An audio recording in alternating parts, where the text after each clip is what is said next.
नमस्ते यतिराजाय विवेकानन्दसूरये सच्चित् सुखस्वरूपाय स्वामिने तापहारिणे।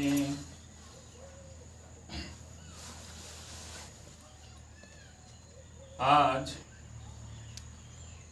জ্যোতিরাজ স্বামী বিবেকানন্দের 163তম জন্মতিথি। জল দিতে হবে না, এখন বাইরে গিয়ে বসে।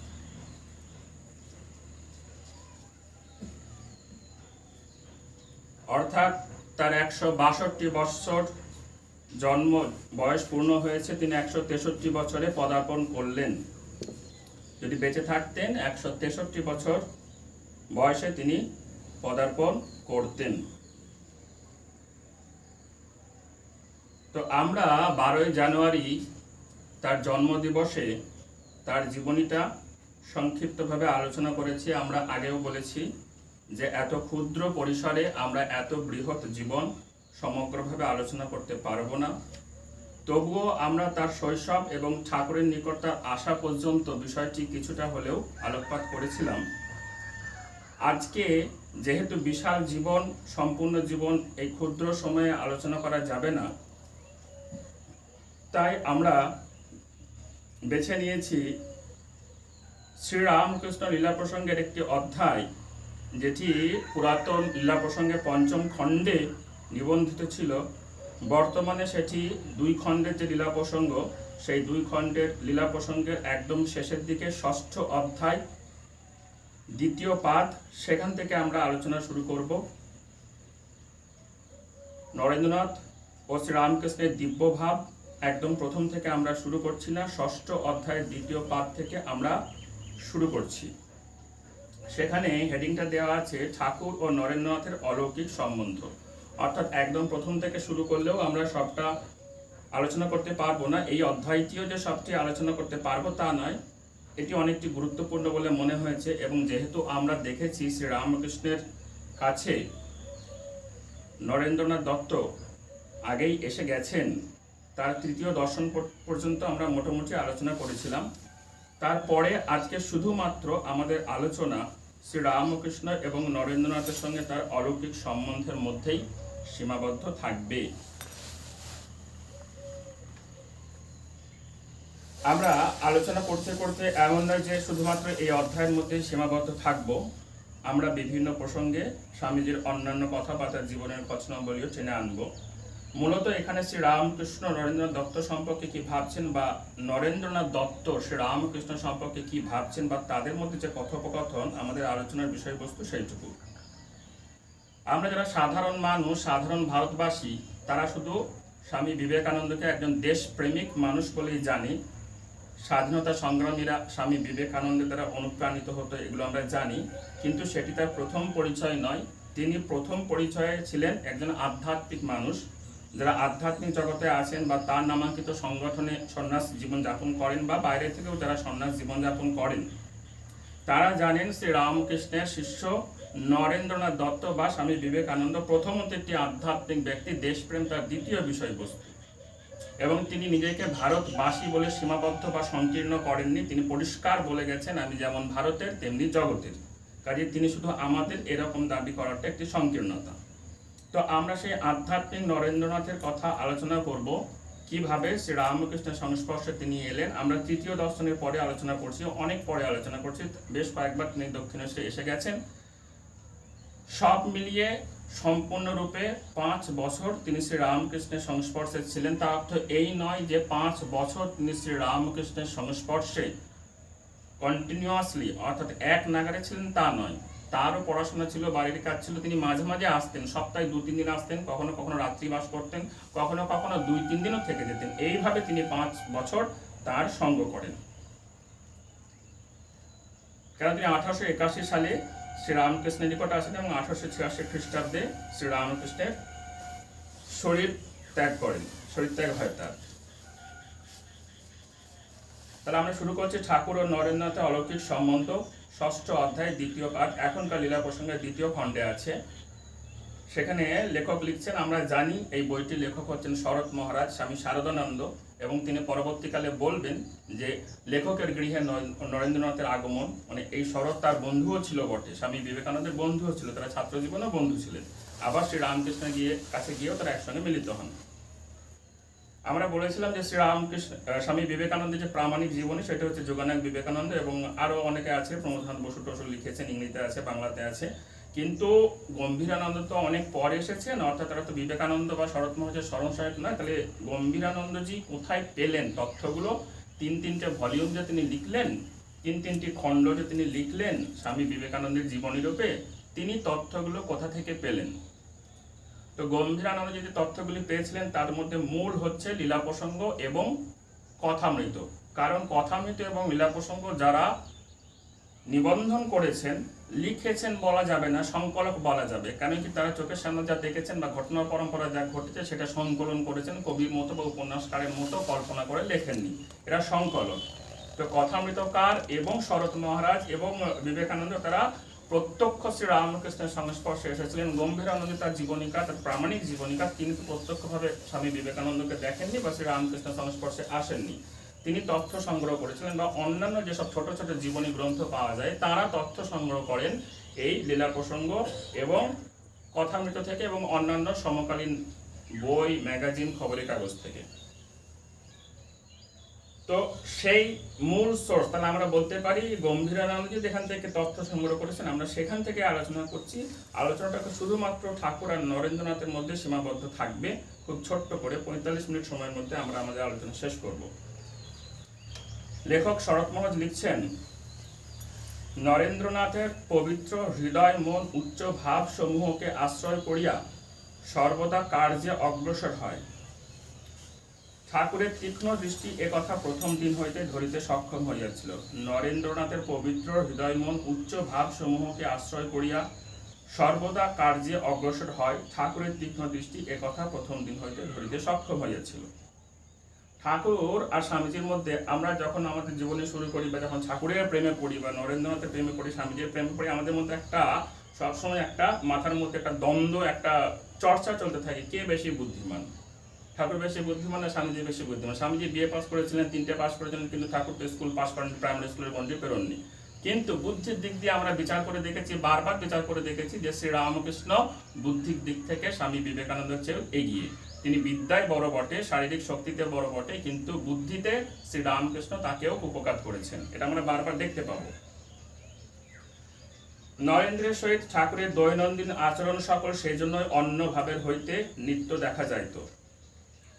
ভগবত ভক্তির হানি হইবে বলিয়া আহার বিহার শয়ন নিদ্রা জপ ধ্যানাদি সর্ববিধ বিষয় যে ঠাকুর নানা নিয়ম স্বয়ং পালনপূর্বক নিজ ভক্ত সকলকে ঐরূপ করিতে সর্বদা উৎসাহিত করিতেন।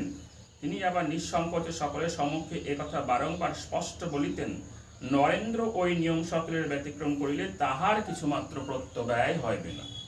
প্রত্যবায় একটি শব্দ যেটা আমাদের শাস্ত্রে বারবার আমরা পাই। প্রত্যবায় মানে হচ্ছে অকরণে প্রত্যবায়। সন্ধ্যেবেলায় জপ করার কথা জপে বসলো না, তাহলে কি হলো? প্রত্যবায় হলো। এই প্রত্যবায় নিয়ে পরে বেদান্ত সার এর নামে একটি গ্রন্থ আছে, সেখানে চর্চা করা হয়েছে। অর্থাৎ আমি একটা ভালো কাজ করলে তার যে ফলটি আমার লাভ হওয়ার কথা, আমি কারো ক্ষতি করলাম না, কিন্তু যে ভালো ফলটি লাভ হওয়ার কথা সেটাও তো হলো না, এটাকে বলা হচ্ছে অকরণে প্রত্যবায়। তো প্রত্যবায় হবে না কি না, ঠাকুর বলছেন যে মারোয়াড়ি ভক্তরা নানা রকম ফল মিষ্টি নিয়ে এসে ঠাকুরকে দিতেন।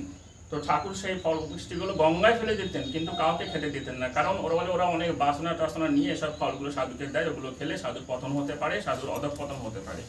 কিন্তু স্বামীজিকে ওই খাবারগুলো খেতে দিতেন, বলতেন স্বামীজি খেলে কিছু হবে না, সে এত উচ্চ আধার যে তার সেই খেলে কিছুই হবে না, কিন্তু অন্যরা খেলে তাদের মন মলিন হতে পারে। কেন? ঠাকুর বলছেন যে দাও দাও করে যদি আগুন জ্বলে, তাহলে কলা গাছ ফেলে দিলে কলা গাছটাও জ্বলে যায়, কিন্তু সাধারণ আগুনের মধ্যে কলা গাছ ফেললে জ্বলবে না, আগুনটাকে নিভিয়ে দেবে, কিন্তু কলা গাছগুলো জ্বলবে না। তো নরেন্দ্র হচ্ছে সেই রকম। কি বলছেন ঠাকুর? নরেন্দ্র নিত্য সিদ্ধ, নরেন্দ্র ধ্যান সিদ্ধ। এরকম ঠাকুর নরেন্দ্র সম্পর্কে প্রশংসা বারবার আমরা শুনতে পাবো। আমরা গতদিনে আলোচনা করেছিলাম যে ঠাকুরের মুখে নরেন্দ্রের এত প্রশংসা শুনে একজন রাজা উপাধিধারী লোক তিনি এসেছিলেন, তিনি বিরক্ত বলছেন, দূর মশাই খালি নরেন্দ্র নরেন্দ্র, আমরা কি সব বানের জলে ভেসে গেছি? অর্থাৎ তার মুখে নরেন্দ্র ছাড়া আর কারো নাম নেই। তিনি কি বলছেন? নরেন্দ্র নিত্য সিদ্ধ, নরেন্দ্র ধ্যান সিদ্ধ। নরেন্দ্রের ভেতরে জ্ঞানাগ্নি সর্বদা প্রজ্বলিত থাকিয়া সর্বপ্রকার আহার্য দশকে ভস্মীভূত করিয়া দিতেছে। সেই জন্য যেখানে সেখানে যাহা তাহা ভোজন করিলেও তাহার মন কলুষিত বা বিক্ষিপ্ত হইবে না। জ্ঞান খর্গ সহায়ে সে মায়াময় সমস্ত বন্ধনকে নিত্য খণ্ড বিখণ্ড করিয়া ফেলিতেছে। মহামায়া সেজন্য তাহাকে কোনো মতে নিজায়ত্তে আনিতে পারিতেছেন না। ঠাকুর দুইজনের কথা বলতেন। একজন হচ্ছেন যে মায়া এই দুজনকে বদ্ধ করতেই পারল না, একজন হচ্ছেন স্বামী বিবেকানন্দ, তৎকালীন নরেন্দ্রনাথ দত্ত। তিনি তো ঠাকুরের সামনে সন্ন্যাস নেননি, ঠাকুরের দেহনাশের পরে সন্ন্যাস নিয়েছেন। তো তিনি বলতেন দুইজনকে মায়া আবদ্ধ করতে পারেনি। এক হচ্ছে নরেন্দ্রনাথ দত্ত, নরেন বলে ডাকতেন, আমার নরেন, সে এত বড় যে মায়া তাকে আটকাতে পারেনি। আর হচ্ছেন নাগ মহাশয়, ভক্ত নাগ মহাশয়ের কথা আপনারা পড়ে থাকবেন, একটি বই আছে ভক্ত মালিকা, তার জীবনী আছে, যে নাগ মহাশয় এত ছোট যে মায়া তাকে আবদ্ধ করতে পারেনি। এই দুজনের কথা ঠাকুর বলতেন। নরেন্দ্রের সম্বন্ধে ওইরূপ কত কথাই না আমরা ঠাকুরের শ্রীমুখ হইতে নিত্য শুনিতে পাইয়া তখন বিস্ময় সাগরে নিমগ্ন হইতাম। অর্থাৎ দিন রাত নরেন্দ্রের প্রশংসা শুনে এই লেখক সহ অন্যান্য গুরু ভাইরা বা ভক্তেরা বিস্ময়বিষ্ট হতেন যে কি আছে ছেলেটার মধ্যে। মারোয়ারি ভক্তগণ ঠাকুরকে দেখিতে আসিয়া মিছরি, পোস্তা, বাদাম, কিশমিশ প্রভৃতি নানা প্রকার খাদ্যদ্রব্য তাহাকে উপহার প্রদান করিয়া যাইল। ঠাকুর ওই সকলের কিছুমাত্র স্বয়ং গ্রহণ করিলেন না, সমীপাগত কোনো ভক্তকেও দিলেন না, বলিলেন উহারা নিষ্কামভাবে দান করিতে আদৌ জানে না। সাধুকে এক খিলি পান দেবার সময় 16টা কামনা তার সহিত জড়িয়া দেয়। ওইরূপ সকাম দাতার অন্ন ভোজনে ভক্তির হানি হয়। সুতরাং প্রশ্ন উঠিল, তাহাদের প্রদত্ত দ্রব্য সকল কি করা যাইবে? ঠাকুর বলিলেন, যা, নরেন্দ্রকে ওই সকল দিয়াই, যে সে ওই সকল খাইলেও তাহার কোনো হানি হইবে না। নরেন্দ্র হোটেলে খাইয়া আসিয়া ঠাকুরকে বলিল, মহাশয়, আজ হোটেলে সাধারণের যাহাকে অখাদ্য বলে খাইয়া আসিয়াছি। ঠাকুর বুঝলেন নরেন্দ্র বাহাদুরি প্রকাশের জন্য ওই কথা বলিতেছে না, কিন্তু সে ঐরূপ করিয়াছে বলিয়া তাহাকে স্পর্শ করিতে বা তাহার গৃহস্থিত ঘটি বাটি প্রভৃতি পাত্র সকল ব্যবহার করিতে দিতে যদি তাহার আপত্তি থাকে, তাহলে পূর্ব হইতে সাবধান হইতে পারিবেন, এই জন্য ঐরূপ বলিতেছে। অর্থাৎ সোজা কথায় মাছ মাংস কিছু খেয়ে এসেছেন হোটেল থেকে, আর ঠাকুর তখন হচ্ছে প্রচন্ড সপ্তগুণী মানুষ, তো এই জন্য বাহাদুরি পাওয়ার জন্য বলছেন যে আমি এসব খেয়ে এসেছি। অর্থাৎ তোমার যদি আপত্তি থাকে আগে ভাগে সাবধান হয়ে যাবে, তোমার ঘটি বাটে আমি সম্মতি ছবো না, এইটার জন্য। অর্থাৎ সততাটাও এখানে খুব গুরুত্বপূর্ণ।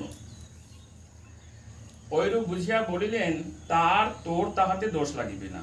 সোর গরু খাইয়া যদি কেউ ভগবানের মন রাখে, তাহা হইলে উহা হবিষ্যান্নের তুল্য। আর শাক পাতা খাইয়া যদি বিষয় বাসনায় ডুবে থাকে, তাহা হইলে উহা সোর গরু খাওয়া অপেক্ষা কোনো অংশে বড় নহে। ঠাকুরের এই কথাটি খুব গুরুত্বপূর্ণ। এই নিয়ে কত আমাদের কথা, যে খাবো কি খাবো না, মাংস খাবো কি খাবো না, গরু খাবো কি খাবো না, সোর খাবো কি খাবো না, এই নিয়ে তো কত।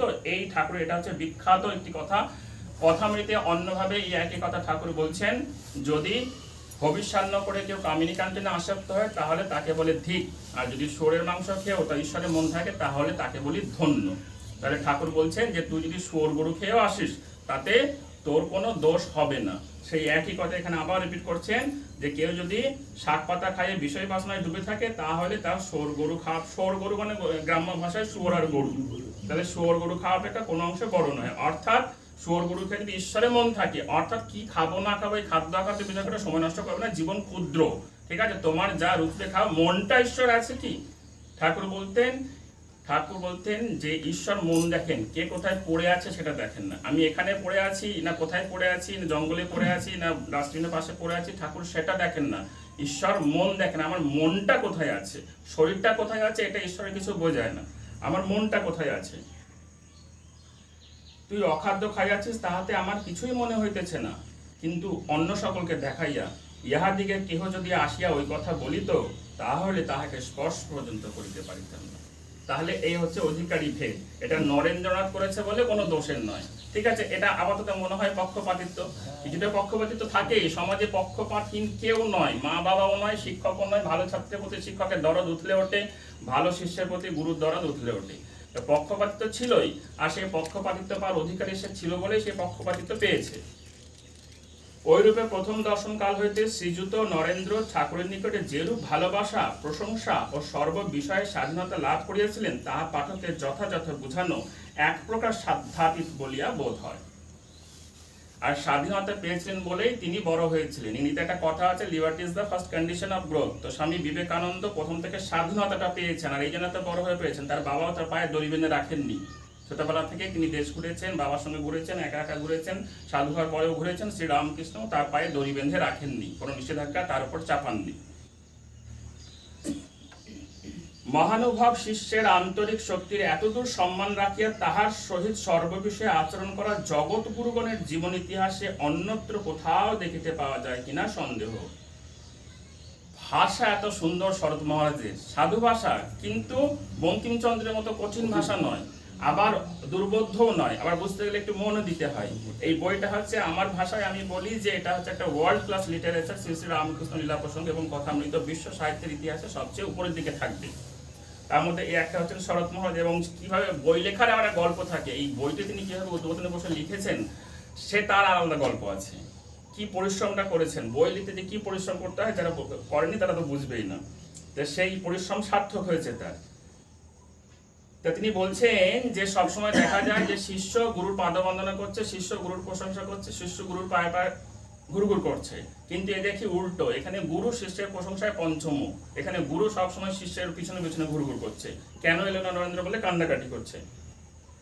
ঠাকুর অন্তরে সকল কথা নরেন্দ্রনাথকে না বলিয়া নিশ্চিন্ত হইতে পারিতেন না। সকল বিষয়ে তাহার মতামত গ্রহণ করিতে অগ্রসর হইতেন। তাহার সহিত তর্ক করাইয়া সমীপাগত ব্যক্তি সকলের বুদ্ধি ও বিশ্বাসের বল পরীক্ষা করিয়া লইতেন, এবং সম্যক রূপে পরীক্ষা না করিয়া কোনো বিষয় সত্য বলিয়া গ্রহণ করিতে তাহাকে কখনো অনুরোধ করিতেন না। এই হচ্ছেন আমাদের শ্রীরামকৃষ্ণ। অর্থাৎ কোনো বিষয় পরীক্ষা না করে তুমি গ্রহণ করবে না। এবং পূর্বদিনের আলোচনায় আমরা দেখেছি স্বামীজি নিজে স্বয়ং ঐরূপী ছিলেন, কোনো বিষয় পরীক্ষা না করিয়া তিনি বিশ্বাস করতেন না। আর সব শিশুই মোটামুটি শৈশবে এরকমই থাকে, দুই একজন পুতু শিশু থাকে তারা ছাড়া, ঠিক আছে। কাউকে শিশুদের যদি বলেন আপনি ওই বাল্বে, গরম বাল্বে হাত দেবে না, সে আগে হাত দিয়ে দেখবে ওটা গরম লাগে কিনা। ওটা ওইভাবে তার সংস্কার তৈরি হবে, তার জীবন তৈরি হবে। একবার তো তাকে হাতে ছ্যাঁকা লাগিয়ে দেখতেই হবে যে হ্যাঁ সত্যি গরম লাগে, তবে তো সে শিখবে যে হ্যাঁ এই গরম বাল্বে হাতে লাগালে আমার গরম লাগে। তো ঠাকুর এই শিক্ষাটাই দিতেন। ঠাকুর কখনো কারোর উপর কিছু জোর করে চাকরি দেননি বা দেবেন না কখনো। আমাদেরও স্বামীজিও সেই অধিকার দিয়ে গেছেন যে আমরা স্বাধীন।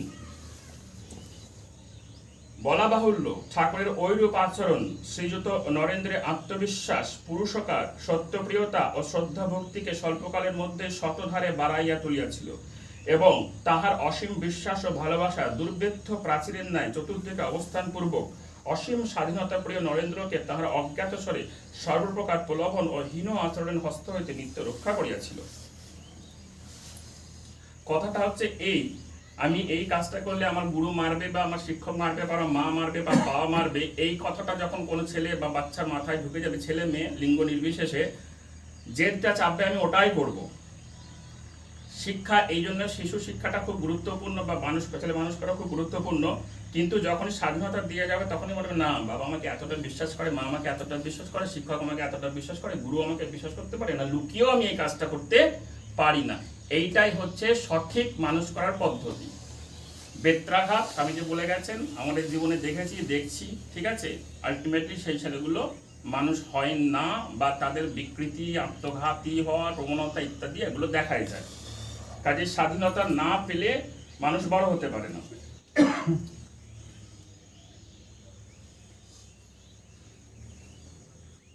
ওইরূপে প্রথম দর্শন দিবসের পরে বৎসরকাল অতীত হইতে না হইতে শ্রীযুত নরেন্দ্র ঠাকুরের প্রেমের চিরকালের নিমিত্ত আত্মবিক্রয় করিয়াছিলেন। কিন্তু ঠাকুরের অহেতুক প্রেম প্রবাহ তাহাকে ধীরে ধীরে ওই পথে কতদূর অগ্রসর করিয়াছে তাহা কি তখন তিনি সম্পূর্ণ বুঝিতে পারিয়াছিলেন? বোধহয় নহে। এবার প্রশ্ন করছেন যে লেখক যে স্বামীজি কি তখন বুঝতে পেরেছিলেন যে অ্যাকচুয়ালি ঠাকুর তাকে বেঁধে ফেলেছেন? ঠাকুর কিন্তু বলেছিলেন চাবিটা এখন আমার কাছে রইল, তাহলে থাক, চাবিটা এখন আমার কাছে রইল, মায়ের কাজ হোক, তারপরে চাবি পাবি, চাবি খুলে দেবো। তো দেখা যাচ্ছে যে সেইটা লেখক প্রশ্ন করছেন যে স্বামীজি কি তখন সেটা বুঝতে পারিয়াছিলেন? বোধ হয় নয়। বোধ হয় ঠাকুরের অপার্থিব প্রেম লাভে অননুভূতপূর্ব বিশুদ্ধ আনন্দে তাহার হৃদয় নিরন্তর পূর্ণ ও পরিতৃপ্ত থাকিত বলিয়া উহা যে কতদূর দুর্লভ দেববাঞ্ছিত পদার্থ তাহা স্বার্থপর কঠোর সংসারের সংঘর্ষে আসিয়া তুলনায় বিশেষ রূপে বুঝিতে তখনও তাহার কিঞ্চিত অবশিষ্ট ছিল। পূর্বোক্ত কথা সকল পাঠকের হৃদয়ঙ্গম করাইতে কয়েকটি দৃষ্টান্তের অবতারণা করিলে মন্দ হইবে না। তিনি কয়েকটি দৃষ্টান্ত দিচ্ছেন যে কিভাবে ধীরে ধীরে নরেন্দ্রনাথ দত্তকে শ্রী রামকৃষ্ণ প্রেমালিঙ্গনে আবদ্ধ করছেন, তাকে যে জগন্মাতার কাজ করাবেন বলে। ঠাকুরের নিকটে শ্রীযুত নরেন্দ্রের আগমনের কয়েক মাস পরে 1882 খ্রিস্টাব্দের ফেব্রুয়ারি মাসে শ্রী শ্রী রামকৃষ্ণ কথামৃত প্রণেতা শ্রীযুত অর্থাৎ শ্রীম আমরা যাকে বলি, তিনি কথামৃত প্রণেতা দক্ষিণেশ্বরে আসিয়া ঠাকুরের পূর্ণ দর্শন লাভে ধন্য হইয়াছিলেন। বরানগরে অবস্থান করায় কিরূপে তখন তাহার কয়েকবার উপর্যপরি ঠাকুরের নিকট আসিবার সুবিধা হইয়াছিল, ঠাকুরের দুই চারিটি জ্ঞানগর্ভ শ্লেষপূর্ণ বাক্য তাহার জ্ঞানাভিমান বিতরিত করিয়া কিরূপে তাহাকে চিরকালের মতো বিনীত শিক্ষার্থীর পদে প্রতিষ্ঠিত করিয়াছিল, ওই সকল কথা তিনি তৎপ্রণীত গ্রন্থের স্থান বিশেষে স্বয়ং লিপিবদ্ধ করিয়াছেন। যেটা আমি বললাম যে এই নরেন্দ্রনাথ দত্ত সম্পর্কে তথ্যগুলো কোথায় পাবো, এক শ্রীম কথামৃতে লিপিবদ্ধ করেছেন, আর এই লীলা প্রসঙ্গকার তার বই লিপিবদ্ধ করিয়েছেন। নরেন্দ্রনাথ বলিতেন, ওই কালে এক দিবস দক্ষিণেশ্বরে ঠাকুরের নিকটে রাত্রি যাপন করিয়াছিলাম। পঞ্চবটি তলে কিছুক্ষণ স্থির হইয়া বসিয়াছি, এমন সময় ঠাকুর সহসা আসিয়া উপস্থিত হইলেন এবং হস্ত ধারণপূর্বক হাসিতে হাসিতে বলিতে লাগলেন, আজ তোর বিদ্যা বুদ্ধি বুঝা যাবে। তুই তো মোটে 2.5 পাস করেছিস, আজ 3.5 পাস করা মাস্টার এসেছে, চল তোর সঙ্গে কথা কইবি। এখানে পাদচিকা দেয়া হচ্ছে যে নরেন্দ্রনাথ তখন বিয়ে পড়িতে আরম্ভ করিয়াছিলেন এবং শ্রীযুক্ত শ্রীম বিয়ে পরীক্ষায় উত্তীর্ণ হইয়া আইন পড়িতেছিলেন। সেই কথাই ঠাকুর ওই রূপে নিতে 2.5 পাস মানে হচ্ছে এফএ আর আইয়াটা হয়ে গেল, বিয়েটা এখনো কমপ্লিট হয়নি, ওই জন্য ঠাকুর 3টে না বলে 2.5 বলছেন। আর এদিকে ওনার বিয়েটা হয়ে গেছে, তখন আবার এলএলবি করছেন, 3.5 বলছেন। সেই কথাই ঠাকুর নির্দেশ করছেন। পাদটিকা সমাপ্ত। অগত্যা ঠাকুরের সহিত যাইতে হইলে এবং ঠাকুরের ঘরে যাইতে হইল এবং ঠাকুরের ঘরে যাইয়া শ্রীযুত মর সহিত পরিচিত হইবার পরে নানা বিষয়ে আলাপে প্রবৃত্ত হইলাম। এটা স্বামীজি নিজে বলছেন। ওইরূপে আমাদিগকে কথা কহিতে লাগাইয়া দিয়া ঠাকুর চুপ করিয়া বসিয়া আমাদিকে আলাপ শুনিতে ও আমাদিগকে লক্ষ্য করিতে লাগিলেন। পরে শ্রীযুত শ্রীম সেদিন বিদায় গ্রহণ পূর্বক চলিয়া যাইলে বলিলেন, পাশ করিলে কি হয়, মাস্টারটার মাদি ভাব, কথা কইতে পারে না। ঠাকুর ওইরূপে আমাকে সকলের সেই তর্কে লাগাইয়া দিয়া তখন রঙ্গ দেখিতেন। এখানে পাদচিকা দেওয়া হচ্ছে। মাদি ভাব মানে আমরা জানি গ্রাম্য ভাষায় মাদি ভাব অর্থ হচ্ছে দুর্বল অর্থে বলা হয়, কিছুটা মেয়েলি বলা হয়। ঠাকুর এর স্থলে অন্য শব্দ ব্যবহার করিয়াছিলেন, অর্থাৎ ঠাকুর একটি খিস্তি ব্যবহার করেছিলেন, যেটা ছাপানোর অযোগ্য বলে এখানে মাদি ভাব দিয়ে কোনো রকমে ম্যানেজ করা হয়েছে। এখানে পাদচিকার লেখক সেটা বলে দিয়েছেন এবং সেটা কথা মিথ্যে এবং লীলা প্রসঙ্গে বিভিন্ন জায়গায় এটা করা হয়েছে। শ্রীযুত কাজেই গালাগাল দিলেই যে মানুষ খারাপ হয় সেটা নয়, ঠাকুরের জীবনে সেটা প্রমাণ করছে। শ্রীযুত কেদারনাথ চট্টোপাধ্যায় ঠাকুরের গৃহস্থ ভক্তগণের মধ্যে অন্যতম ছিলেন।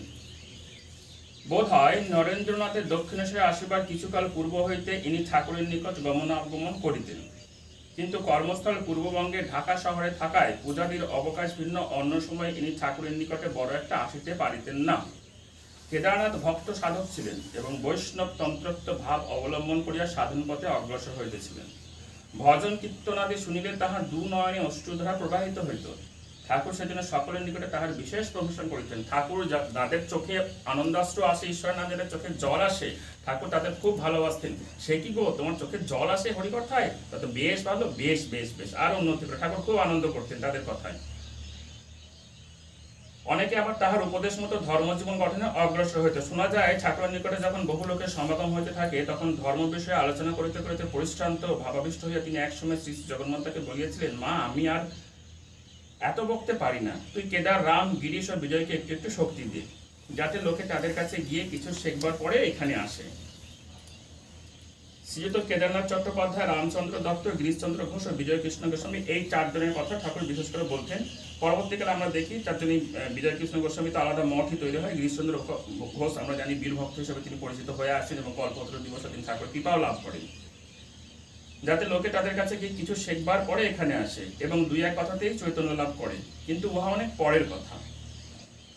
কিছুকালের নিমিত্ত অবসর গ্রহণ করিয়া শ্রীযুত কেদার ওই কালে কলিকাতায় আগমন পূর্বক ঠাকুরের নিকটে মধ্যে মধ্যে আসিবার সুযোগ লাভ করিয়েছিলেন। এখন কেদারের কথা এত বলা হচ্ছে কেন, কারণ ঠাকুর এই কেদারের সঙ্গেও নরেন্দ্রনাথ দত্তকে তর্ক লাগিয়ে দেখবেন কে যেতে। ঠাকুরের সাধক ভক্তকে নিকটে পাইয়া পরম উৎসাহে তাহার সহিত ধর্মলাভ করিতে এবং সমীপাগত অন্যান্য ভক্তগণকে তাহার সহিত পরিচিত করিয়া দিতেছিলেন। শ্রীযুত নরেন্দ্র এই সময় একদিন ঠাকুরের নিকটে আসিয়া কেদারনাথকে দেখিতে পাইলেন এবং ভজন গাহিবার কালে তাহার ভাবাবেগ লক্ষ্য করিয়াছিলেন। পরে কেদারের সহিত ঠাকুরের কিছুক্ষণের জন্য নরেন্দ্রনাথের তর্ক বাধাইয়া দিয়েছিলেন। কেদার আপনার ভাবে মন্দ তর্ক করিতেন না এবং প্রতিদ্বন্দ্বীর বাক্যের অযৌক্তিকতা সময়ে সময়ে তীক্ষ্ণ শ্লেষ বাক্য প্রয়োগে নির্দেশ করিয়া দিতেন। বাদিকে একদিন যে কথাগুলি বলিয়া নিরস্ত করিয়াছিলেন তাহা ঠাকুরের বিশেষ মনোজ্ঞ হওয়ায় ঐরূপ প্রশ্ন কেহ পুনরায় তাহার নিকট উত্থাপিত করে ঠাকুর প্রায়ই বলিতেন, কেদার ঐরূপ প্রশ্নের এইরূপ উত্তর দেয়। বাদী সেদিন প্রশ্ন উঠাইয়াছিল, ভগবান যদি সত্য সত্যই দয়াময় হন, তবে তাঁর সৃষ্টিতে এত দুঃখ, কষ্ট, অন্যায়, অত্যাচার আদি সৃজন করিয়াছেন কেন? এই প্রশ্নটা চিরন্তন, আপনাদের আছে, আমাদের ছিল, বিদ্যাসাগরের ছিল, সবার ছিল। যথেষ্ট অন্ন উৎপন্ন না হয় সময়ে সময়ে সহস্র সহস্র লোকের দুর্ভিক্ষে অনাহয়ে মৃত্যু হয় কেন? কেদার তাহাতে উত্তর দিয়াছিলেন, দয়াময় হইয়াও ঈশ্বর তাহার সৃষ্টিতে দুঃখ, কষ্ট, অপমৃত্যু ইত্যাদি রাখিবার কথা যেদিন স্থির করিয়াছিলেন, সেদিনকার মিটিংয়ে তো আমি ছিলাম না, সুতরাং কেমন করিয়া বুঝিতে পারিব? এইটা হচ্ছে ট্রিকি অ্যান্সার আমরা যাকে বলি, ঠিক আছে, ডিপ্লোম্যাটিক অ্যান্সার, ঠিক আছে, যে সেই মিটিংয়ে তো আমি ছিলাম না, কাজে ঈশ্বর কেন করেছেন কি করে বুঝবো? তখন ঠাকুর এই প্রশ্নে খুব ভালো উত্তর দিয়েছেন যে সালাতের নিজের ভিতরে যা, বাইরেও তা, ঠিক আছে। ঠাকুর বলতেন এটা তাদের কর্মফল, যারা খেতে পাচ্ছেন, সবাই খেতে পাচ্ছেন একসঙ্গে, এটা তো হয় না, তাদের কর্মফল যে তারা খেতে, ঈশ্বরের কোনো বৈষম্য দোষ নাই। সূর্য সবাইকে একইভাবে আলো দিচ্ছে, যে ফসল যে ক্ষেত্রে ভালো চাষ করা হয়েছে সেই ক্ষেত্রে ভালো ফসল হয়, যে ক্ষেত্রে চাষ করা হয়নি সেই ফসলের আবর্জনাই হবে, ফসল তার হবে না। ঠাকুর এরকম যুক্তি দিতেন। তিনি গালাগাল দিয়ে বলতেন, সারা কলকাতার লোকেদের ভিতরেও বৈষম্য দোষ আর বাইরেও তাদের বৈষম্য দোষ, তাই তারা ঈশ্বরের বৈষম্য দোষ দেখে। কেদার বিদায় গ্রহণ করিবার পরে ঠাকুর নরেন্দ্রনাথকে জিজ্ঞাসা করিয়াছিলেন, কি রে, কেমন দেখলি, কেমন ভক্তি বল দেখি, ভগবানের নামে একেবারে কেঁদে ফেলি, পরিবর্তে যার চোখে ধারা বয় সে তো জীবনমুক্ত, কেদারটি বেশ নয়? অর্থাৎ সেই তিনি সার্টিফিকেটটা সেই নরেন্দ্রনাথ দত্তের সঙ্গেই নেবেন, তার কাছেই নেবেন। পবিত্র হৃদয় তেজিয়ান নরেন্দ্রনাথ ধর্মলাভ অথবা অন্য যে কোনো কারণে হোক, যাহার পুরুষ শরীর ধারণপূর্বক নারী সুলভ ভাব অবলম্বন করে, তাহাকে অন্তরের সহিত ঘৃণা করিতেন, অর্থাৎ মাদি ভাব তিনি দেখতে পারতেন না। দৃঢ় সংকল্প ও উদ্যম সহায় না হইয়া পুরুষ রোদন মাত্রকে আশ্রয়পূর্বক ঈশ্বরের নিকটে উপস্থিত হইবে, এ কথা তাহার নিকট পুরুষত্বের অবমাননা বলিয়া সর্বদা পতিত হইত। ঈশ্বরে একান্ত নির্ভর করিলেও পুরুষ চিরকাল পুরুষই থাকিবে এবং পুরুষের ন্যায় তাহাকে আত্মসমর্পণ করিবে, তাহার এইরূপ মত ছিল। সুতরাং ঠাকুরের পূর্বোক্ত কথা সম্পূর্ণ হৃদয়ে অনুমোদন করিতে না পারিয়া তিনি বলিলেন, তা মহাশয়, আমি কেমন করিয়া জানিব? আপনি বুঝেন, আপনি বলিতে পারেন, নতুবা কান্নাকাটি দেখিয়া ভালো মন্দ কিছুই বোঝা যায় না। এক দৃষ্টে চাহিয়া থাকিলে চোখ দিয়ে অমন কত জল পড়ে। আবার শ্রীমতীর বিরহ সূচক কীর্তনাদি শুনিয়া যাহারা কাঁদে, তাহাদের অধিকাংশ নিজ নিজ স্ত্রীর সহিত বিরহের কথা স্মরণ বা আপনাতে ওই অবস্থার আরোপ করিয়া কাঁদে, তাহাতে সন্দেহ নয়। এক সময় স্বামীজি এইভাবে বৈষ্ণব মতকে খুব নিন্দা করতেন, পরবর্তীকালে তার কিছু ধারণা পাল্টেছিল, ঠাকুরের কথাতেই পাল্টেছিল। ওইরূপ অবস্থার সহিত সম্পূর্ণ অপরিচিত স্বামীজি স্বীকার করছেন যে আমি তো এরকম অবস্থার সঙ্গে অপরিচিত, আমি ওরকম কৃষ্ণের গানে বা রাধার গানে বিরহ হয়নি, আমি এরকম কান্দিও নি, কাজে আমি ঠিক বলতে পারবো না, আমার কান্নার প্রবৃত্তিও আসেনি তখন। ওইরূপে শ্রীযুত নরেন্দ্র যাহা সত্য বলিয়া বুঝিতেন, জিজ্ঞাসিত হইলে তাহা ঠাকুরের নিকট সর্বদা নির্ভয় অন্তরে প্রকাশ করিতেন। এটা শ্রীরামকৃষ্ণের শিক্ষা, আমরা গতদিনেও দেখেছি যে যেটা তিনি সত্য বলে মনে করতেন সেটা নির্ভয় প্রকাশ করতেন। আর এইটাই আমাদের তার জীবনী আলোচনা করার উদ্দেশ্য হচ্ছে এইগুলো শেখা। তার জীবনীতে আলোচনা করে সময়টা পাস করা তো নয়, এটা তার জীবনী থেকে সেটা মুখে যেটা আসছে সেটা মনে বলে দিলাম, মনে এলো মুখে বলে দিলাম। কারণ অন্তর্দর্শী ঠাকুর নিশ্চয়ই বুঝিয়াছিলেন সত্যপ্রাণ নরেন্দ্রের ভাবে ঘরে কিছুই চুরি নাই, অর্থাৎ ভাবের ঘরে চুরি রাখা যাবে না, এটা ঠাকুর বারবার শিখিয়েছেন। ঠাকুরের দর্শন লাভের স্বল্পকাল পূর্বে নরেন্দ্রনাথ ব্রাহ্ম সমাজে যোগদান করিয়াছিলেন। তৎকালীন যুগে ব্রাহ্ম ঠাকুরই অ্যাকচুয়ালি কেশব সেন ব্রাহ্ম আন্দোলন তখন খুব জোরদার চলছে। আচ্ছা, মূর্তি পূজা টুর্তি পূজা তখনকার যুব সমাজ, এখনকার যুব সমাজও তাই একদম পছন্দ করতো না, খুব অযৌক্তিক বলে মনে হতো। ব্রাহ্ম সমাজে কি হতো, ব্রহ্ম ধ্যান করা হতো, নিরাকার উপাসনা করা হতো, না তো সেটা ইসলাম ধর্মের মতো, না তো সেটা খ্রিস্টান ধর্মের মতো, না তো হিন্দু ধর্মের মতো। ব্রহ্ম সঙ্গীত এখনো আছে, গাওয়া হয়, এখনো ব্রাহ্ম সমাজে আছে, চিনচুম করে দু চারটে ভক্ত যায়, আমিও গেছি, দেখেছি, ঠিক আছে, ওদের অনেক সেন্টার আছে। তো ব্রহ্ম সঙ্গীত তিনি গাইতেন। এই নরেন্দ্র দত্ত প্রথম ব্রহ্ম সঙ্গীত গেয়েই বিখ্যাত হয়েছিলেন। তো প্রথম যে গানটি তিনি গেয়েছিলেন এসে দক্ষিণেশ্বরে, সেটি ব্রহ্ম সঙ্গীত ছিলেন মনো চলো নিজ নিকেতনে। তো সেই ব্রাহ্ম সমাজে তার যাতায়াত ছিল, কিন্তু অন্তরের বাসনা সেখানে মেটেনি, আমরা জানি। তো নিরাকার অদ্বিতীয় ঈশ্বরে বিশ্বাসবান হইয়া কেবলমাত্র তাহারই উপাসনা ও ধ্যান ধারণা করিবেন, এই মর্মে ব্রাহ্ম সমাজের অঙ্গীকার পত্রে এই সময় তিনি সই করিয়া দিয়েছিলেন। কিন্তু আনুষ্ঠানিক ব্রাহ্ম হইয়া উক্ত সমাজ প্রচলিত সামাজিক আচার ব্যবহারাদি অবলম্বন করিবার সংকল্প তাহার মনে কখনো উদিত হয় নাই। শ্রীযুত রাখাল এই কালের পূর্ব হইতেই নরেন্দ্রনাথের সহিত পরিচিত ছিলেন এবং অনেক সময় তাহার সহিত অতিবাহিত করিতেন। রাখাল মহারাজ স্বামী ব্রহ্মানন্দ, যিনি রামকৃষ্ণ মঠ মিশনের প্রথম মহাধ্যক্ষ বা প্রেসিডেন্ট হয়েছিলেন, তারা সব একই বয়স্ক এবং ঠাকুরের কাছে আসার পূর্বে তারা বেশ কয়েকজন পরস্পরকে জানতেন। তো এই ব্রাহ্ম সমাজে রাখাল মহারাজ, শরৎ মহারাজ এদেরও যাতায়াত ছিল। তখন মুখ দর্শন হয়েছিল, কার সঙ্গে কথা হয়েছিল, তারপরে যখন ঠাকুরের কাছে গেলেন তখন তারা অন্তরঙ্গী ঘনিষ্ঠ সন্ন্যাসী গুরু ভ্রাতা হিসেবে পরিচিত হলেন। শিশুর ন্যায় কোমল প্রকৃতি সম্পন্ন নির্ভরশীল রাখালচন্দ্র যে নরেন্দ্রনাথের সপ্রেম ব্যবহারে মুগ্ধ হইয়া তাহার প্রবল ইচ্ছাশক্তির দ্বারা সর্ব বিষয়ে নিয়ন্ত্রিত হইবেন, ই আশ্চর্য বিষয় নহে। এই রাখাল মহারাজকে অ্যাকচুয়ালি নরেন্দ্রনাথ মানে স্বামীজি রাখাল মহারাজকে কন্ট্রোল করতেন। সোজা কথা যাকে বলে, নরেন্দ্রনাথ দাদার যাকে বলে, আর রাখাল মহারাজ তাকে দাদা বলে ডাকতেন। নরেন্দ্র দত্তকে নরেন ভাই বলতেন, আর এনাকে মানে রাজা বলে ডাকতেন। স্বামীজি রাখাল মহারাজকে রাজা বলে ডাকতেন, ওনার ডাক নামটা রাজা মহারাজ, তো রাজা বলে ডাকতেন। তো স্বামীজি নিজে বলতেন, ঠাকুরও বলে গেছেন রাজা একটা রাজ্য চালাবে। তো রামকৃষ্ণ মিশন তৈরি হওয়ার পরে স্বামীজি কিছুই হলেন না, প্রেসিডেন্ট সেক্রেটারি কিচ্ছু হলেন না, তৈরি করে রাজা মহারাজকে প্রেসিডেন্ট হিসেবে বসিয়ে দিলেন। উনি রিটায়ারমেন্ট নিয়ে বেলুমঠে সময় কাটাতে শুরু করলেন, কিছুদিন পরে শরীর চলে গেল। এই রাজা মহারাজকে তিনি প্রথম প্রেসিডেন্ট করেছিলেন। সুতরাং নরেন্দ্রনাথের পরামর্শে তিনিও ওই সময় ব্রাহ্ম সমাজের পূর্বোক্ত প্রকার অঙ্গীকার পত্রে সহি করিয়াছিলেন। ওই ঘটনার স্বল্পকাল পরে রাখালচন্দ্র ঠাকুরের পূর্ণ দর্শন লাভে কৃতার্থ হন এবং তাহার উপদেশে সাকার উপাসনার সুপ্ত প্রীতি রাখালের অন্তরে পুনরায় জাগ্রত হয়ে ওঠে। এটাই হচ্ছে, এরা প্রথমে সাকার উপাসনা মানতেন না, কিন্তু ঠাকুরের সংস্পর্শে এসে এদের প্রত্যেকের মধ্যে, অনেক পরে মেনেছেন, কিন্তু ধীরে ধীরে তাদের মধ্যে সাকার উপাসনার সংস্কার আবার জাগ্রত হয়েছে।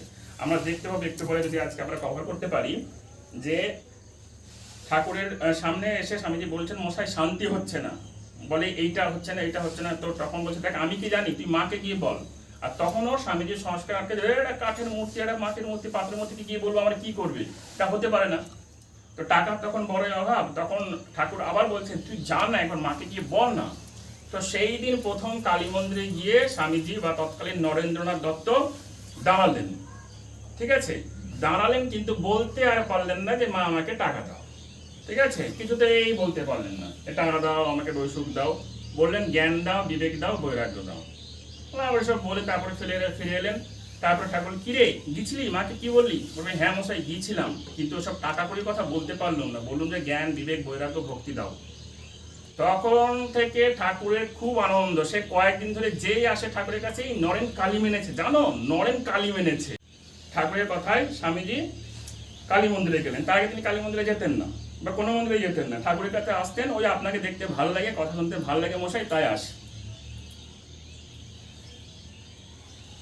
তো তাদের মধ্যে তখন এই সাকার উপাসনার সংস্কার ধীরে ধীরে জাগ্রত হচ্ছে। পরিশেষে ঠাকুর রাখালচন্দ্রের ঐরূপ হইবার কারণ জানিতে পারিয়া নরেন্দ্রনাথকে মিষ্ট বাক্যে নানাভাবে বুঝায় বলিলেন, দেখ রাখালকে আর কিছু বলিসনি, সে তোকে দেখলেই ভয়ে জড়সড় হয়। ওইটা যে অঙ্গীকার পত্র সাইন করেছে, সে এখন সাকার মানছে, ওই জন্য স্বামীজি তো রাখালের দাদাগিরি করতেন, দাদা ছিলেনই। ঠিক আছে, তো রাখাল মহারাজ স্বামীজিকে দেখলে ভয়ে জড়সড় হয়ে যেতেন, এই নরেন এসেছে রে। তোর তখন এই ঠাকুর বলছেন, দেখ ও তোকে এমনি দেখলেই ভয়ে জড়সড় হয়, তুই ওকে আর কিছু বলিসনি, ও একটু সাকার উপাসনা করুক। তার এখন সাকারে বিশ্বাস হয়েছে, তা কি করবে বল? সকলকে প্রথম হইতে নিরাকার ধারণ করতে পারে। শ্রীযুক্ত নরেন্দ্র তদবধি রাখালের প্রতি দোষারোপ করিতে ক্ষান্ত হলেন। তারপর থেকে তিনি আর রাখাল মহারাজকে কিছু বলতেন না। নরেন্দ্রনাথকে উত্তম অধিকারী জানিয়া প্রথম দিন হইতে ঠাকুর তাহাকে অদ্বৈত তত্ত্বে বিশ্বাস পান করিতে প্রযত্ন করিতেন। দক্ষিণেশ্বরে আসলেই তিনি তাহাকে অষ্টবক্র সংহিতা আদি গ্রন্থ সকল পাঠ করিতে দিতেন। এইটাই হচ্ছে কথা, যে নিরাকার উপাসনা সবার জন্য নয়, সাকার উপাসনা সবাই করতে পারে। বাহ্য পূজা অধম অধম, আমাদের একটা কথা আছে যে বাহ্য পূজা হচ্ছে অধম অধম, যারা অধমেরও অধম তাদের জন্য এসব বাহ্য পূজা। যারা উচ্চ অধিকারী তারা অদ্বৈত বেদান্ত অর্থাৎ ব্রহ্ম সত্য, জগৎ মিথ্যা, জগৎ নেই, একমাত্র ব্রহ্ম আছে, এই ভাব নিয়ে থাকবে। অষ্টাবক্র সংহিতা হচ্ছে একটি অদ্বৈত বেদান্ত গ্রন্থ। আমার কিছু ভিডিও আছে অষ্টাবক্র সংহিতা নিয়ে, ইউটিউবে দেখে নিতে পারেন যারা করতে চান। আমার নিজের খুব প্রিয় বই। এই বইটা ঠাকুরের বিছানার নিচে ঢোকানো থাকতো, বইটা তিনি কাউকে পড়তে দিতেন না, একমাত্র স্বামীজি এলে স্বামীজিকে পড়তে দিতেন। তো সেই অষ্টাবক্র সংহিতা আদি গ্রন্থ সকল পাঠ করিতে দিতেন। নিরাকার সগুণ ব্রহ্মের দ্বৈতভাবে উপাসনায় নিযুক্ত নরেন্দ্রনাথের চক্ষে ওই সকল গ্রন্থ তখন নাস্তিক্য দুষ্ট বলিয়া মনে হইত। ঠাকুরের অনুরোধে একটু একটু পাঠ করে পরে তিনি স্পষ্ট বলিয়া বসতেন, ইহাতে আর নাস্তিকতাতে প্রভেদ কি? সৃষ্ট জীব আপনাকে স্রষ্টা বলিয়া ভাবিবে, ইহা অপেক্ষা অধিক পাপ আর কি হইতে পারে? এইখানে একটি মজা। তাহলে অদ্বৈত বেদান্তে কি বলছে, যে অহম ব্রহ্মাস্মি, আমি ব্রহ্ম, আমি ঈশ্বর। এই নিয়ে অনেক তর্ক হয় যে আমি ঈশ্বর। স্বামীজি ব্রাহ্ম সমাজে যেতেন, সেখানে ব্রহ্ম উপাসনা করতেন। ব্রহ্মে কখনো বলা হয় না যে আমি ব্রহ্ম, ব্রহ্ম উপাসনা এটা বলা হয় আমি ব্রহ্ম, এটা বলা হচ্ছে হে ব্রহ্ম তুমি সৃষ্টিকর্তা, আমি তোমার সৃষ্টি, অর্থাৎ দ্বৈত ভাবই এলো, কিন্তু সাকার নয়। ডিফারেন্ট ডিগ্রিজ অফ রিলিজিয়ন, যেটাকে আমরা বলি যে ধর্মের বিভিন্ন স্তর আছে। যেমন হচ্ছে নির্গুণ নিরাকার, নির্গুণ সাকার, সগুণ নিরাকার, সগুণ সাকার, এরকম অনেক ভাব আছে আর কি। সব পণ্ডিতরা এসব সৃষ্টি করেছেন শব্দ জালম মহারণ্যম চিত্তভ্রমণ কারণ করে ফসফস করে রেখেছে ধর্মজগৎ থেকে। তো এইটা হচ্ছে ওদের ছিল হচ্ছে সগুণ নিরাকার। এই যে আমরা এখানে মূর্তির সামনে বসে আছি বা কালী মন্দির দুর্গা পুজো, তারা হচ্ছে সগুণ সাকার। মুসলিমদের হচ্ছে সগুণ নিরাকার।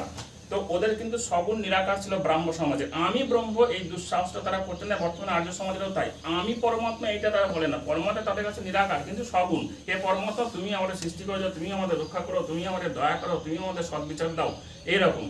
তো এই অদ্বৈত বেদান্তে তো সরাসরি বলছে জগৎটাই নেই, ব্রহ্ম আছে আর তুমি ব্রহ্ম, জগৎটাই নেই, ঈশ্বর আছে আর তুমি ঈশ্বর। সেই প্রথম তিনি অদ্বৈত বেদান্তের সংস্পর্শে আসছেন। তো ওইটা পড়ে বলছেন মশাই ধুর, নিজেকে ঈশ্বর বলা তো মহাপাপ। ঠাকুর কিন্তু জানেন যে অদ্বৈত জ্ঞানের অধিকারী, তাই তাকে ওই বইটি ধরিয়ে দিচ্ছে। এবার ঠাকুর কি বলছেন দেখা যাক। গ্রন্থকর্তা ঋষিমুনিদের নিশ্চয় মাথা খারাপ হয়ে গেছে, অন্তত এমন সকল কথা লিখিবেন কি রূপে। ঠাকুর স্পষ্টবাদী নরেন্দ্রনাথের ঐরূপ কথা শুনিয়া হাসিতেন এবং সহসা তার ঐরূপ ভাবে আঘাত না পেয়ে বলিতেন, তা তুই ওই কথা এখন নাই বা নিলি, তা বলে মুনি ঋষিদের নিন্দা ও ঈশ্বরের স্বরূপের ইতি করিস কেন। এই ঠাকুর জানতেন যে ধীরে ধীরে ভাব ঢোকাতে হয়। তুই সত্যস্বরূপ ভগবানকে ডাকিয়া যা, তারপর তিনি তোর নিকটে যেভাবে প্রকাশিত হইবেন তাহাই বিশ্বাস করিবি। এই যে ঠাকুর সবাইকে বলিতেন যে ঠিক আছে ঈশ্বরকে জিজ্ঞাসা করো না তিনি কেমন। তিনি একদিন এসে জিজ্ঞেস করছেন ঠাকুরকে, মশাই ঈশ্বর সাকার না নিরাকার। তো ঠাকুর বলছেন যে ঈশ্বর সাকার না নিরাকার সেটা তুমি ঈশ্বরকে জিজ্ঞাসা করো না, তিনি জানিয়ে দেবেন তিনি কেমন, সাকার না নিরাকার। তোমার কাছে তিনি যেমন ধরিয়ে দেবেন, যেমন ধরা দেবেন, তুমি সেভাবে তাকে মানবে। অখণ্ডানন্দ যে তখন বাচ্চা ছেলে, 17 বছর বয়সে তিনি ঠাকুরের কাছে আসেন, খুব সম্ভবত 17-18 বছর বয়সে। তো তিনি একদম বাচ্চা ছেলে এসেছেন। বাচ্চা ছেলে হলে তারা আপনারা দেখেছেন গুরুভাইরা সকলে বেশ সুস্বাস্থ্য সম্পন্ন, তিনিও ছিলেন সেরকম, আরো বেশি ব্যায়ামবিদ ছিলেন, স্বামীজিও বেশি ব্যায়াম করতেন এক সময়। তো অখণ্ডানন্দকে পায়ে হেঁটে তিনি তিব্বত ঘুরে চলে এসেছেন, সেরকম লোক। তো অখণ্ডানন্দ প্রথম এসছেন, তো এসে দেখা করতে এসছেন, সবাই আসে যেমন একটা দক্ষিণ এশিয়া পাগলা বামু। তো ঠাকুর দেখেই বুঝতে পেরেছেন যে এ অন্তরঙ্গ লোক, বহিরঙ্গ নয়। ঠাকুর ওই ওই দক্ষিণেশ্বরে ওই কুঠিয়া বাড়ি যেটা ছিল তার ছাদের ডাকতেন, ওরে তোরা কে কোথায় আছিস আয়। তো অন্তরঙ্গ ভক্তরা আসতেন, যখন দেখে বুঝতে পারছেন এই আমার অন্তরঙ্গ ভক্ত। তো তাকে দেখে জিজ্ঞেস করছেন তা তোমার সাকারে বিশ্বাস না নিরাকারে বিশ্বাস। তো তিনি সরল এই প্রত্যেক সন্ন্যাসীর বা গুরুভাতাদের একই গুণ, তারা সরল বিশ্বাসের মনে যেটা আসে সেটা মতো হলো। ধূর মশাই ঈশ্বর আছেন কিনা তাই জানি না, আবার সাকার নিরাকার। সরাসরি উনি উত্তর দিলেন। ঠাকুর বলি তা বেশ বেশ বেশ। ঠাকুর কিন্তু এতটুকু কখনো রাখতেন না। যার মনের ভাব তিনি প্রকাশ করলে ঠাকুর কখনো তাকে চাপিয়ে দিতেন না, দাবিয়ে দিতেন না। বলে কি রে ছোড়া ঈশ্বর আছেন কি না তাই জানি না, এরকম ভাবে তিনি বলতেন তা বেশ বেশ বেশ, কালে হবে, এরকম ভাবে তিনি বোঝাতেন। তো তিনি বলতেন দেখো ঈশ্বরের ভাবের ইতি করতে নাই। ঠাকুর বলতেন যে ঈশ্বরীয় ভাবের ইতি করতে নেই, তিনি এইরকম আর এইরকম নয়, এরকম ইতি করতে নাই। তুই সত্যস্বরূপ ভগবানকে ডাকিয়া যা, তারপর তিনি তোর নিকটে যেভাবে প্রকাশিত হইবেন তাহাই বিশ্বাস করিবি। তো আমরা দেখতে পাচ্ছি অন্তে এই নরেন্দ্রনাথ দত্ত পাশ্চাত্যে গিয়ে আপনাদের তথাকথিত দুর্গাপুজো কালী পুজোর ধর্ম প্রচার করেননি। যে পাশ্চাত্যে গিয়ে এটাই প্রচার করেছেন, বেদান্তই প্রচার করেছেন। প্রথম কথা যে জন্য তিনি 2 মিনিট ধরে হাততালি পেয়েছিলেন সেটা হচ্ছে শোনো শোনো অমৃতের পুত্রগণ, এই কথাই বলেছিলেন যে আমেরিকাবাসিনী ভগিনীয় ভ্রাতৃদ্বয় তোমরা পাপী নাও, তোমরা হলে অমৃতের পুত্র। অমৃতের পুত্র মানে কি? আমি ব্রহ্ম, আমি অমৃত, আমার কোনো দেহের নাশ নেই, আমার শরীরের নাশ আছে, দেহের নাশ আছে, আমার নাশ নেই। তা শুরু হলো বেদান্ত দিয়ে। তিনি একবারও পাশ্চাত্যে শ্রী রামকৃষ্ণের জীবনী বলেননি, এক্সেপ্ট ওয়ান, একটি মাত্র ভাষণ ছিল মাই মাস্টার ইংরেজিতে, পরবর্তীকালে বাংলায় অনুবাদ হয়েছে মোদীয় আচার্যদের। তিনি শ্রীরামকৃষ্ণের কথা বলেননি, দুর্গা পুজোর কথা বলেননি, কালী পুজোর কথা বলেননি, শিবের পুজোর কথা বলেননি। পাশ্চাত্য দেশে এত বছর ধরে তিনি অভেদানন্দ শরৎ মহারাজ এখনো যেসব বেদান্ত সেন্টারগুলো সেগুলোর নাম হচ্ছে বেদান্ত সেন্টার, দুর্গাপুজো মণ্ডপ নাম নয়, প্রত্যেকটা নাম হচ্ছে বেদান্ত সেন্টার। বেদান্ত মানেই হচ্ছে অদ্বৈত বেদান্ত। সেখানে হচ্ছে অহম ব্রহ্মাস্মি, সোহম, তত্ত্বমসি, এইসব কথা সেখানে প্রচার করা হয়। কিন্তু ঠাকুরের ওই কথা নরেন্দ্র বড় একটা শুনিতেন না, কারণ যুক্তি দ্বারা তাহার প্রতিষ্ঠা হয় না। তাহার নিকট যখন মিথ্যা বলিয়া মনে হইত, সর্বপ্রকার মিথ্যার বিরুদ্ধে দণ্ডায়মান হওয়া তাহার স্বভাব সিদ্ধ ছিল। সুতরাং ঠাকুর ভিন্ন অন্য অনেকের নিকটেও কথা প্রসঙ্গে অদ্বৈতবাদের বিরুদ্ধে নানারূপ যুক্তি প্রদর্শন করতে এবং সময়ে সময়ে শেষ বাক্য প্রয়োগ করিতেও তিনি কুণ্ঠিত হইতেন না। অর্থাৎ তিনি যে শুধু চুপ থাকতেন তা নয়, তিনি যখন মনে করতেন যে লজিক্যাল নয়, যুক্তিসঙ্গত নয়, তিনি কিন্তু শ্লেষ বাক্য, যাকে বলে খোঁচা মারা, সেই শ্লেষ বাক্য প্রয়োগ করতেও কুণ্ঠিত হইতেন না।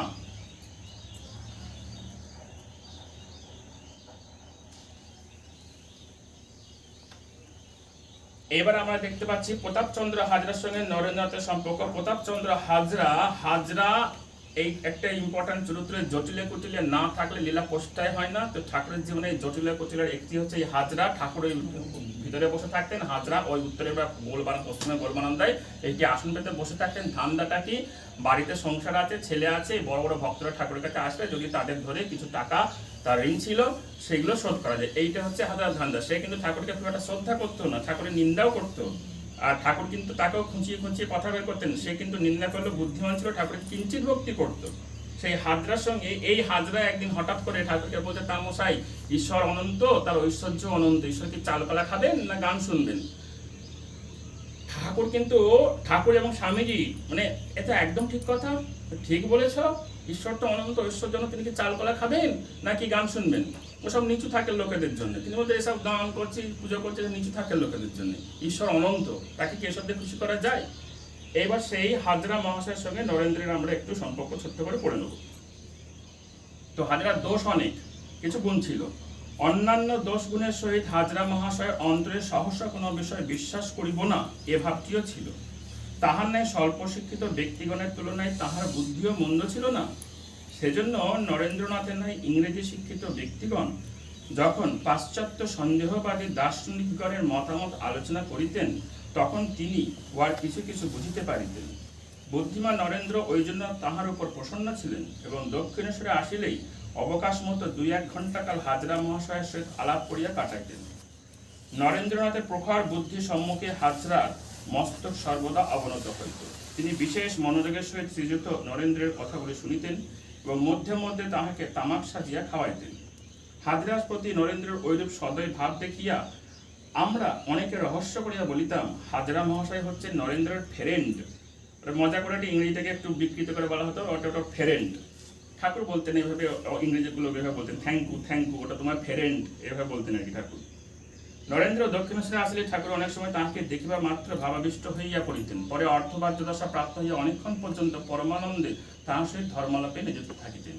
ওই সময় তিনি যেন নানা কথায় ও চেষ্টায় উচ্চ আধ্যাত্মিক প্রত্যক্ষ সমূহ তার অন্তরে প্রবিষ্ট করিয়া দিতে যত্নশীল হইতেন। কখনো বা ঐরূপ সময়ে তাহার গান শুনিবার ইচ্ছা হইত এবং নরেন্দ্রের সুমধুর কণ্ঠ শুনিবা মাত্র পুনরায় সমাবেষ্ট হইয়া পড়িতেন। নরেন্দ্রনাথের গান কিন্তু ওই জন্য থামিত না।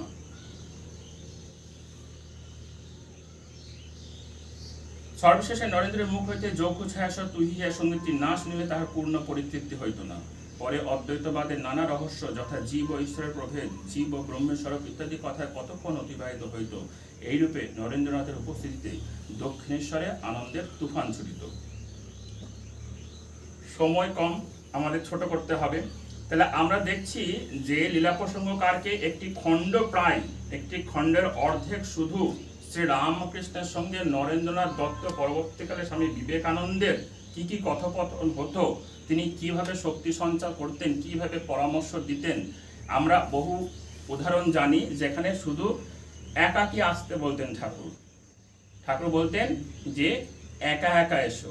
এবং অনেক সিচুয়েশন আছে, অনেক পরিস্থিতি আছে যখন ঠাকুর একাকী নরেন্দ্রনাথ দত্তের সঙ্গে ঘরে বসে ফুসুর ফুসুর করা যাকে আমরা বলি, কি নির্দেশ দিতেন সেই নির্দেশ আজও কেউ জানে না। কিন্তু যেটুকু আমাদের বলা হচ্ছে যে তখন থেকেই তিনি সংঘ তৈরির কাজটা শুরু করে দিয়েছেন, যে একদিন আমার শরীর থাকবে না, তখন যেন নরেন্দ্রনাথ দত্ত এই যুবকগুলোকে বাড়ি ফিরে যেতে না দেয়, তাদের নিয়ে যাতে একটি সন্ন্যাসী সংঘ গঠন করে, তার জন্য যা যা উপদেশ দেওয়ার সব তিনি দিয়েছেন। এবং একদম শেষ জীবনে আমরা দেখছি কাশীপুরে ঠাকুরের তখন গলায় দুরারোগ্য ব্যাধি, ক্যান্সার বা কর্কট। গুরুভক্তি কাকে বলে, ওই ক্যান্সার আক্রান্ত গলা থেকে কফ বেরিয়েছে, সেই কফ দুহাতে নিয়ে স্বামীজি খেয়ে ফেলেছেন। এতটাই তার গুরুভক্তি ছিল, আমি তো ব্যক্তিগতভাবে পারবো না, এতটাই তাদের গুরুভক্তি ছিল, স্বামীজির মতো মানুষ এটা করেছেন। সেই কাশীপুরেই স্বামীজিকে ঠাকুর বলছেন তোকে সব দিয়ে ফকির হলুম। মনে করা হয় যে ঠাকুর তার সমস্ত আধ্যাত্মিক শক্তি নরেন্দ্রনাথ দত্তকে দিয়ে নিজেকে নিঃস্ব করে ফেললেন, তার মধ্যে শক্তি সঞ্চার করলেন। ওই যে চাবিটা ছিল সেই চাবিটা মনে হয় সেদিনে খুলে তাকে দিয়ে দিলেন যে এই শক্তি নিয়ে তোকে জগন্মাতার কাজ করতে হবে। স্বামীজি বলছেন আমি পারবো না, ঠাকুর বলছেন তোর হার করবে, অর্থাৎ জগন্মাতার কাজ তাকে করতেই হবে। পরবর্তীকালে ঠাকুরের দেহ নাশ হলো, আমরা জানি সেই কাশীপুরে 1886 খ্রিস্টাব্দ 16 আগস্ট। তারপর থেকে তিনি এক্সটেন্সিভলি যাকে বলা হয় পুরো দেশ, কখনো পদব্রজে কখনো বাসে ট্রেনে ইত্যাদিভাবে ঘুরলেন, ব্রজে সব গুরু ভাইরা বেরিয়ে পেলেন, কিন্তু শেষ পর্যন্ত তিনি সমর্থ হলেন রামকৃষ্ণ মিশন প্রতিষ্ঠা করতে। 1900 সালে শেষ পর্যন্ত সমর্থ হলেন বেলুড় মঠ প্রতিষ্ঠা করতে। বেলুড় মঠের মন্দিরটি তিনি তৈরি করেননি, কিন্তু প্ল্যানটা তিনি অ্যাপ্রুভ করে গেছিলেন। পরবর্তীকালে অনেক বছর পরে বেলুড় মঠের বর্তমান মন্দির তৈরি হয়েছে 1938 সালে। এই জাস্ট কিছুদিন আগে 14 জানুয়ারি মনে বেলুড় মঠের মন্দিরের প্রতিষ্ঠা দিবস গেল। 1938 সালে 14 জানুয়ারি মন্দির প্রতিষ্ঠা হয়েছিল, স্বামী বিজ্ঞানন্দজি করেছিলেন। ওনার ডিজাইন, উনি স্বামী বিজ্ঞানন্দ ইঞ্জিনিয়ার ছিলেন, উনি নিজেই ডিজাইন করেছিলেন। সেই ডিজাইনে এই মন্দির প্রতিষ্ঠা হয়েছিল, কাজে ওটা স্বামী যদি দেখে যেতে পারেন। তার মৃত্যুর 38 বছর পরে বেলুড় মঠের মন্দির প্রতিষ্ঠা হয়, কিন্তু তিনি রামকৃষ্ণ মিশন তৈরি করে গিয়েছিলেন, যেখানে রাজা মহারাজকে প্রথম প্রেসিডেন্ট করে দিয়ে তিনি 1902 সালের 4 জুলাই, ওই 4 জুলাই নিয়ে তিনি একটি কবিতাও লিখেছিলেন, to the 4th of July, সেটা আমেরিকার স্বাধীনতা দিবস 4th of জুলাই ছিল বলে তিনি এই কবিতাটা লিখেছিলেন।